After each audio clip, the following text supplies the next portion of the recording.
Assalamualaikum dan selamat datang ke tutorial 1. Hari ini kita akan belajar secara ringkas bagaimana untuk mencipta satu pangkalan data menggunakan aplikasi PHP MyAdmin. Aplikasi PHP MyAdmin merupakan satu aplikasi berasaskan web yang membolehkan kita mengurus pangkalan data MySQL dengan mudah. Okey, so kita tengok tutorial yang pertama. So sebelum kita buat tutorial yang pertama ni, sebelum kita mencipta pangkalan data ni, haruslah diingat bahawa anda perlu memasang dua jenis perisian. Okey, sebelum kita buat database, kita kena install dulu dua jenis perisian. Yang pertama kita panggil dengan nama web server. Okey, web server ni ada banyak jenis, tapi kita install jenis XAMPP. So video panduan untuk install dia kamu boleh tengok pada link yang ini. Kemudian untuk install aplikasi yang kedua, web editor, kita install Visual Studio Code. So video panduannya pun kamu boleh tengok pada link yang ada pada modul. Okey, baik. Sebelum kita buat pangkalan data, okey, kamu harus ingat bahawa apabila kamu buat coding nanti, dah mula type kod-kod PHP, jika kamu test ada ralat, kamu kena ingat kamu ada satu aplikasi yang boleh digunakan untuk membandingkan kod.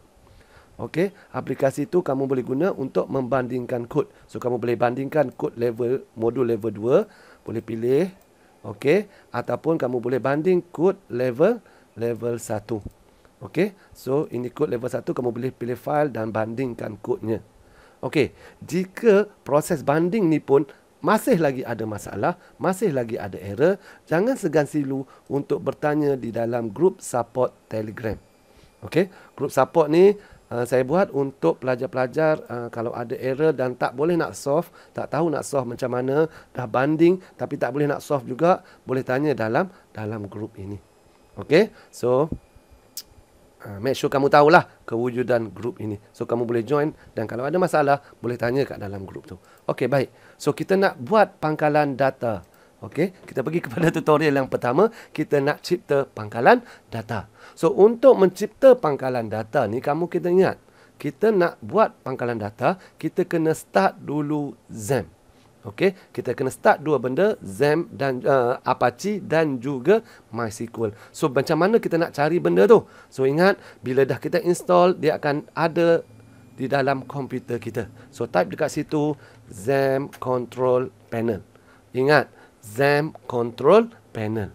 Okey, bukan XAMPP installer, bukan XAMPP htdocs folder. XAMPP Control Panel. So bila kita buka, dia akan keluar interface yang lebih kurang macam ini. Okey, apa yang kita nak kena buat dekat interface ni, tekan start pada kedua-duanya. Start untuk Apache dan start untuk MySQL. Macam mana nak tahu dia dah berjaya? Dia dah berjaya apabila dia dah keluar nombor port dekat sini. Kita tengok nombor port Apache 80443 dan juga nombor port bagi MySQL 3306. So maksudnya kita dah berjaya start kita punya dua benda penting, iaitu Apache dan juga MySQL. So dekat mana nak jumpa PHP MyAdmin? So cara mudah untuk jumpa PHP MyAdmin adalah kita klik pada admin ni. Okey, kita klik pada admin ni, so dia akan keluar dekat kita localhost/php MyAdmin. So ini cara budak-budak noob lah. Okey, budak-budak baru nak up, okey, dia gunakan kaedah ni lah. Okey, dia tekan kat sini. Okey, so kalau budak-budak yang dah hebat, budak-budak pro, dia type dekat sini sajalah, localhost/php MyAdmin. Okey, ini kalau budak-budak pro, dia type macam ni lah. Dia tak tekan-tekan lah macam tadi tu. Okey, dia type dekat situ sahaja. Okey, baik. Okey, so dah terbuka dah kita punya PHP MyAdmin. So kalau kamu perasan, di sebelah kanan kita, sebelah kiri kita ni, ini merupakan nama-nama pangkalan data yang ada di dalam komputer saya. So ini semua nama-nama ni adalah nama pangkalan data yang ada di dalam komputer saya. Okey, so mungkin berbezalah daripada yang kamu punya. Okey, so macam mana kita nak buat pangkalan data? So kamu kena ingat, sebelum kamu buat pangkalan data, ingat pesanan saya ni. Jangan ubah apa-apa nama medan dan juga nama jadual. Okey, pastikan bila sistem kamu dah siap, dah tak ada error, then barulah kamu start untuk ubah suai nama medan dan juga nama jadual. Sebelum daripada tu, kamu just follow sebiji saja. Kenapa? Sebab kita mudah untuk fix error kita apabila data nama medan dia sama berbanding kamu dah ubah-ubah nama medan. Okey, baik. Step pertama, kamu kena ingat untuk buat cipta pangkalan data yang lengkap, kamu mestilah mengikut urutan yang ini. So, saya dah buat urutan dia 1 sehingga 9. Okey, step 1 hingga step yang ke-9 urutan dia. So, step pertama, apa step pertama tujuan dia adalah untuk mencipta pangkalan data. So, dekat mana kita nak buat dia? Okey, pergi kepada tab SQL ni. Okey, klik pada tab SQL ni. Okey, kemudian dekat sini kita type lah create database tempah makanan. Kamu type lah. Saya boleh copy paste saja. Saya ada magic boleh copy paste. Kamu tak ada magic, kamu type sajalah, kan? Okey, baik. So, tempah makanan. Bila saya tekan go, bila dah siap type, saya boleh tekan go. Okey, bila dah tekan go, dia akan keluar di sini. Okey, nampak? Dia akan keluar database tempah makanan. Let's say saya tak suka nama database ni. Okey, nak senang, saya guna nama saya saja. Database Amir. Contohnya saya create kat sini. Create database Amir. So, bila saya tekan go, dia akan keluar di sini database saya. Okey, maksudnya database tu dah berjaya dibuat. Okey, ingat, bila kita nak buat database, dia ada beberapa pantang larang dalam memberi nama kepada database.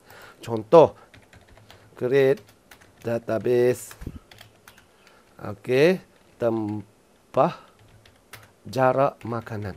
So, jangan ada jarak pada nama database. So, mestilah rapat. Kalau nak jarak juga, mesti ada underscore. Ingat So, nak tukar nama apa sekalipun tak ada masalah. Nak lagi mudah, kamu gunakan nama kamu sendiri. Itu lebih mudah. Akan tetapi kalau kamu malas nak fikir, kamu nak guna saja nama yang ada pada modul, so proceed saja nama yang ada pada modul tempah makanan. Tapi kalau kamu nak guna nama kamu pun boleh. Tak ada masalah. Okey, baik. Selesai. Bila kita dah create database, benda itu dah berjaya, maka dia akan keluar dekat sini nama database yang kita dah buat tu. Okey, so sebelum kita pergi kepada step yang kedua, kamu kena ingat, aktifkan dulu pangkalan data kita. Macam mana nak aktifkan pangkalan data? Klik pada nama pangkalan data kita. Apabila kita klik nama pangkalan data, dia akan keluar dekat sini. Kita nampak kan dia akan keluar dekat sini. So, kalau saya klik nama Amir ni, dia akan keluar database Amir. So, baru kita boleh proceed yang ke step yang berikutnya. Okey, pastikan nama database yang betul keluar dekat sini. So, saya klik pada tempah makanan dekat sini. Okey, dia dah keluar dah nama database dekat sini. Okey, baik. So, saya pergi kepada tab SQL untuk create table pengguna. Saya klik pada SQL. Okey, untuk create table pengguna, kita klik pada SQL. So, select. Saya boleh select lah. Kamu tak ada masalah. Kamu type lah macam biasa. Okey, saya tak ada masalah. Saya boleh copy dan paste. Kalau kamu ada kuasa magic macam saya boleh copy paste pun, tak ada masalah. Okey, boleh buat saja. Okey, baik. So, then saya tekan go. Macam mana nak tahu benda ini dah berjaya ataupun tidak? Nampak dekat sini dia keluar table pengguna. Bermaksud jadual pengguna yang ini sudah berjaya kita create. So, seterusnya kita create lah seterusnya. Jadual kategori pula. Okey. Macam biasa, step yang sama. Klik dekat sini, paste dan go. Okey, dah keluar dah kategori dekat sini. Ulang lagi balik benda yang sama. Create pula untuk menu. Okey, paste dekat sini, go. Dah berjaya keluar table menu dekat sini. Bukannya susah pun, senang saja. Okey kan, saya buat senang saja. Okey, kamu pun boleh buat senang macam saya juga. Saya boleh copy. Okey, saya pergi dekat SQL, tab SQL, saya paste, saya tekan go. Okey, so korang type lah kan. Type lah, saya tak payah type dah. Okey, saya pergi lagi sekali, saya copy. Saya pergi dekat SQL, saya paste, so saya tekan go. Okey, ulangi step ni sehingga yang ke-9. Okey, baik. Settle. Sampai step yang 6, settle. Okey, kita tengok pula yang seterusnya. Okey. Insert into. So, insert into ni maksud kita nak masukkan data ke dalam jadual apa? Yang nombor 7 ni, kita nak insert into category. Bermaksud kita nak masukkan data ke dalam jadual kategori. Apa data yang nak dimasuk? Inilah data 3 data yang kita nak masukkan tu. Okey. So, jom kita buat. Saya copy, saya pergi macam kat sini macam biasa, saya paste. Okey, baik guys, tengok betul-betul. Let's say kamu nak ubah nak ubah data kategori. Contoh, kamu nak tambah data yang baru iaitu kuih. Contohnya kuih kan. Kamu nak tambah kuih. Okey, so kat sini kita letaklah KH. Dia punya kod dia KH, namanya adalah kuih. Okey, terpulang kepada kamu. Kalau kamu tak nak makanan ni kamu nak tukar kepada kek. KK. Tukarlah kepada kek. Terpulang kepada kamu. So, ikut kreativiti kamu. Yang ini tak ada masalah. Ikut kamu punya perancangan. Kalau kedai jual kek, buatlah menu untuk kek. Kedai jual dessert, buatlah kedai jual dessert. Kedai jual burger, buatlah kategori untuk burger. So, ini.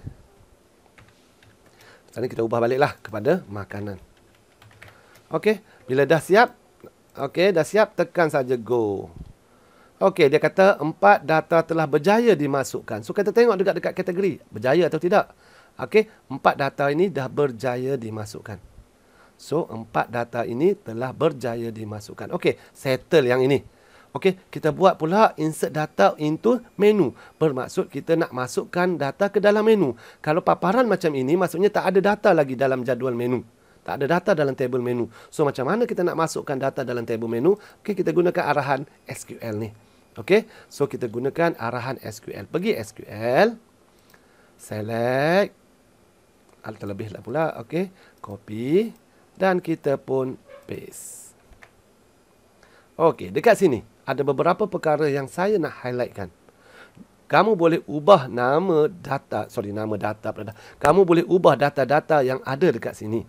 Terpulang kepada kamu nak gunakan apa. Okey, kalau kedai jual burger takkan nak nama menu ketupat sotong pula. Okey, kalau kedai jual kopi takkan ada mi goreng udang pula. Okey, depend kepada kamu punya perancangan pada pernomalan. Masukkan data-data yang ada dalam jadual pernomalan kamu sebelum ini. Okey, so bila dah okey macam ni, kita tekan butang go. Okey, 3 data telah dimasukkan. So, kalau kita pergi kat jadual menu, ada 3 data yang telah dimasukkan dekat sini. Settle. So, kita pergi pula kepada jadual pengguna. Okey, jadual pengguna. So, macam biasalah kita pergi dekat jadual pengguna. Kita pun paste. Okey, baik. Di sini saya nak terangkan beberapa perkara. Perkara pertama, admin dan juga pembeli ni kalau boleh huruf besar. Jika kamu ubah suai dekat sini, admin dan juga pembeli ni, kamu ubah suai, let's say kamu letak pengurus, kamu kena ingat, dalam kod PHP nanti, kamu kena ubah juga. Semua admin kena tukar kepada pengurus.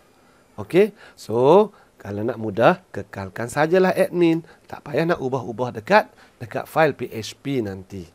Okey, baik. Yang kedua, kita juga boleh ubah nombor telefon. Kalau benci sangat dengan 013, letaklah 123. Kalau benci sangat dengan budak nama Hadif ni, nak tukar nama Syakim pun boleh. Tak ada masalah. Terpulang kepada kamu. Okey, nak tambah pengguna lagi? Boleh, tak ada masalah. Okey, tambahlah kat sini.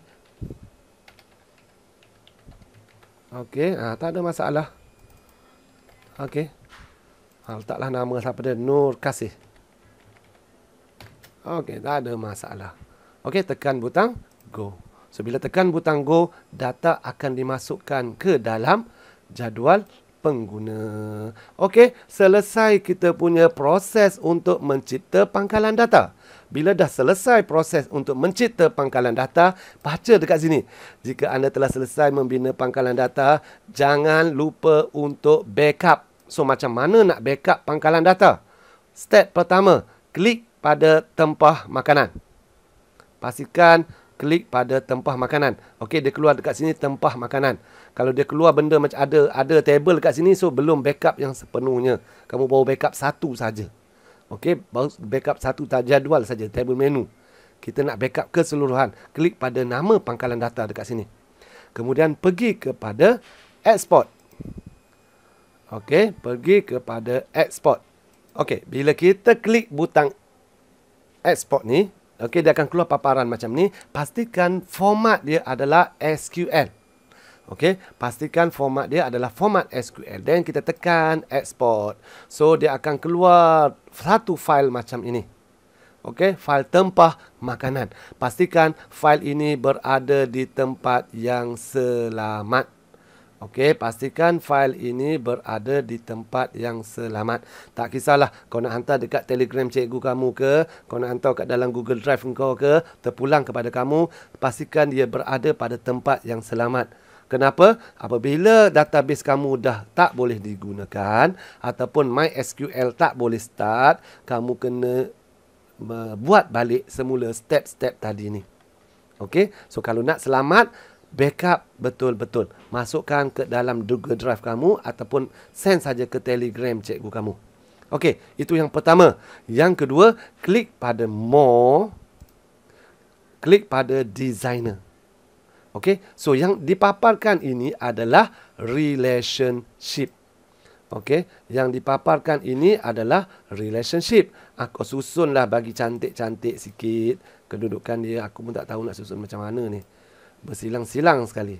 Okey, susunlah bagi cantik-cantik, nampak kemas sikit kan. Okey, ada nampak kemas. Okey, nak buat apa? Screenshot benda ni. Okey, saya save lah dulu lah. Namanya SSS. Pulanglah. Okey, so saya screenshot dulu benda ni. Okey, contoh macam saya ada screenshot. So saya screenshot benda ni, saya copy dan saya paste ke dalam Telegram cikgu saya. Jadi, jika database saya ada masalah, saya dah ada backup plan saya.